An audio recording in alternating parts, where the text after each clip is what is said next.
The Senate vote on FISA is expected sometime later this week. So why will so many lawmakers be voting to further destroy our freedom and right to privacy? Joining me now, very first time to the show, Oregon Senator Ron Wyden. Welcome, Senator. Thank you, Kennedy. Let's make sure we do it again, too. I certainly hope that there is a way of reversing the House's horrible decision on this garbage legislation. In your ideal world, I know that you and Senator Rand Paul have authored almost identical a Senate version of what Justin Amash had proposed in his amendment. In your ideal scenario, what would the Senate pass? Kennedy, what our bipartisan coalition wants to do is make sure there's no end run on the Constitution. We don't take a backseat to anybody in terms of going after terrorists overseas.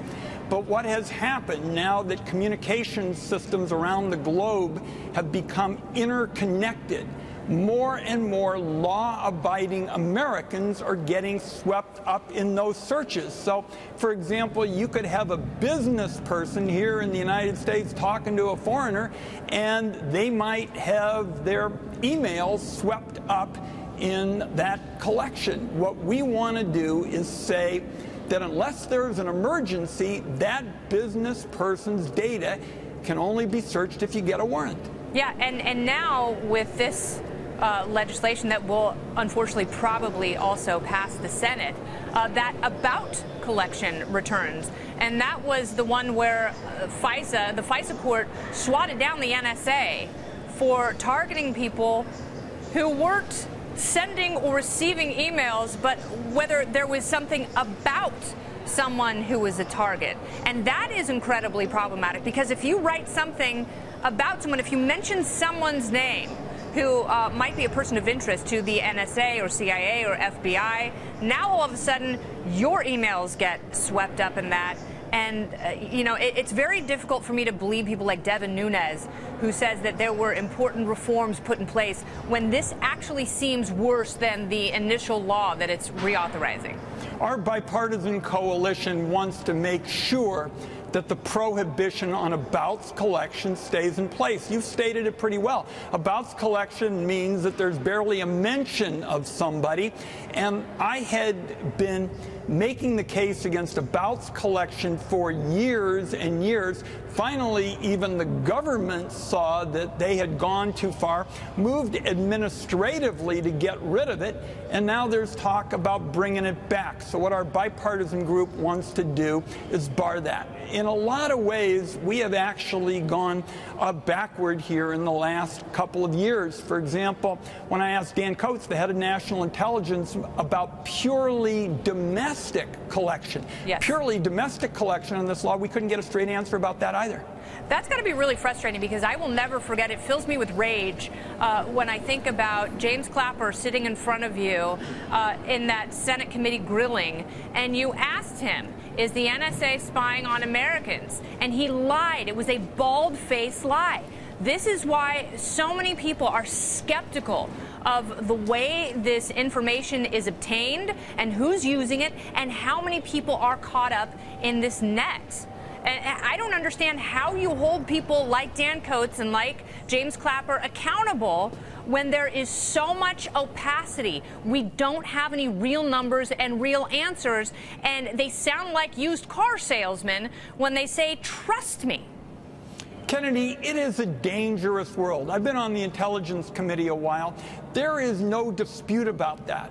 The difference of opinion is those who basically are the status quo caucus, they exploit that and say, oh my goodness, it's a dangerous world, just give us these powers. What we have said is, look, security and liberty are not mutually exclusive. The American people deserve smart policies that get them both, and that's what we believe we're offering in our bipartisan bill. All right. Well, Senator, I want to ask you about the potential government shutdown that's coming up this Friday at midnight.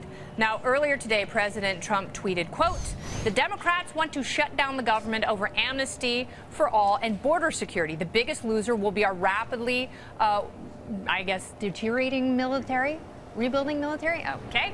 At a time we need it more than ever. We need a merit-based system of immigration, and we need it now. No more dangerous lottery. Now, it's obviously a little bit more nuanced than that. And the president's supposedly vulgar comments last week have made potentially difficult negotiations even more nefarious, I guess. Are we heading toward a government shutdown?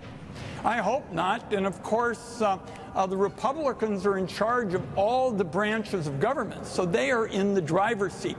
Senator Hatch and I, for example, on the Finance Committee, we've had a bipartisan agreement on the children's health plan, one of the key issues in place, very important for my state, 80,000 youngsters. There's been a lot of progress on a bipartisan effort for the DACA young people, the Dreamers. Unfortunately, there was a big setback last week on that, instigated by the president. So my hope is that the government will not shut down, and certainly what Democrats have shown on key issues like DACA, children's health, other kinds of priorities, we want to keep the government open, find common ground.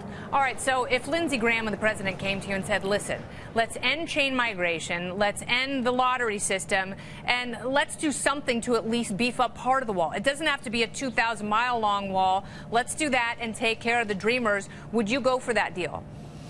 Kennedy, never negotiate on television, but that's all I ever do. I think these Dreamers have done nothing wrong. They've done everything right. I meet with them at home. They have great grades. They work 2 jobs. No one disputes that. No one from either party disputes that. And you hear the president and Lindsey Graham and Paul Ryan and Republicans are falling all over themselves to say the exact same thing. That's not the issue. The president has been all over the map on these immigration issues. Democrats have consistently said, we support security. We don't think it makes sense to spend $18 billion on a wall. Yeah, My goodness, I agree with you there. We need some help for our roads and bridges and transportation systems, but we've always been for security. So this is doable. Lindsey Graham and Dick Durbin, big group of Democrats, have been working on this. I think that ought to be the foundation of going forward. All right, very good. And I want to thank you. You were so nice to me when I was in high school. I met you when you were a congressman at the Children's Charity Fund dinner.